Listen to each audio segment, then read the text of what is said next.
On va s'intéresser aujourd'hui à l'histoire d'une icône mondiale, une histoire qui redéfinit complètement notre idée de la richesse. C'est un parcours qui bouscule un peu tout ce qu'on croit savoir sur l'argent et la célébrité. 65 millions d'euros, voilà le chiffre. C'est la fortune estimée de Brigitte Bardot. Un montant qui, disons-le, donne un peu le vertige et qui évoque forcément une immense richesse. Et pourtant, écoutez bien ce que Bardot elle-même a déclaré. Elle dit avoir tout dilapidé. Plus aucun revenu après sa retraite, au point de devoir vendre ses biens personnels juste pour s'en sortir. C'est là que le mystère commence. Alors voilà le grand paradoxe qu'on va explorer. Comment une fortune aussi colossale peut-elle coexister avec un dénuement apparent? Comment peut-on être à la tête de 65 millions d'euros et, en même temps, ne plus avoir d'argent sur son compte? Pour commencer à comprendre, il faut d'abord se pencher sur le fossé, que dis-je, le gouffre, entre l'image publique de Bardot et sa réalité financière.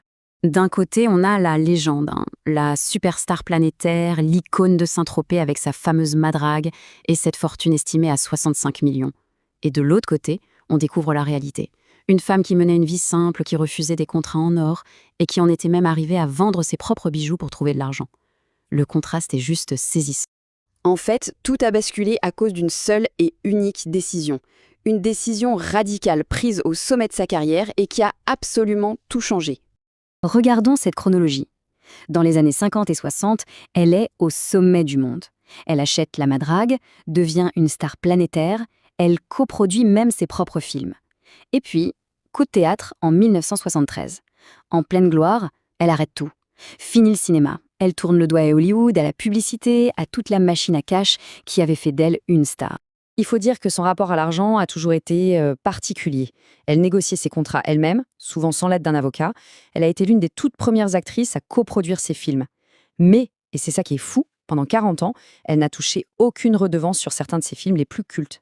Clairement, son objectif n'était pas d'accumuler, mais de garder le contrôle. Alors, la question se pose, où est donc passé tout cet argent? Si ce n'était pas pour elle, à quoi est-ce qu'il a bien pu servir? Eh bien, la réponse est là. Sa fortune, elle l'a consacrée à sa véritable passion, la cause animale. D'abord, elle s'est fixé un but, réunir 3 millions de francs pour créer sa fondation.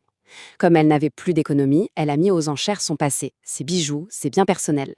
Et c'est comme ça qu'elle a pu lancer la fondation Brigitte Bardot en 1986.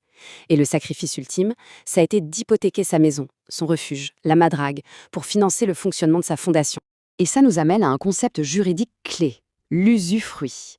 Alors qu'est-ce que ça veut dire ? En termes simples, elle a donné la propriété de sa maison à sa fondation, mais elle a gardé le droit d'y vivre jusqu'à la fin de ses jours. Elle est devenue, en quelque sorte, la locataire à vie d'une maison qui ne lui appartenait plus vraiment, une maison désormais